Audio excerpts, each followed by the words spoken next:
Our thumbs are going to go towards the back wall, and we're going to lift our heart. Pull those shoulders down out of the ears and squeeze your shoulder blades behind. Now, we're going to come into cat pose by bringing our hands to our lap.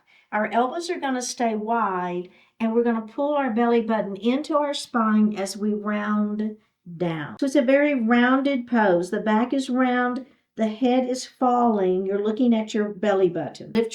Lift up, thumbs to the back wall, lifting up.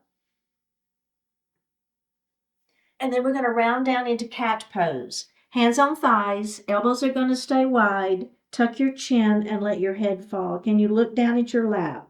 Or better yet, look at your belly button. Thumbs to the back wall, lifting that chin a little bit. Lift your gaze if that feels okay. Rounding down into cat pose.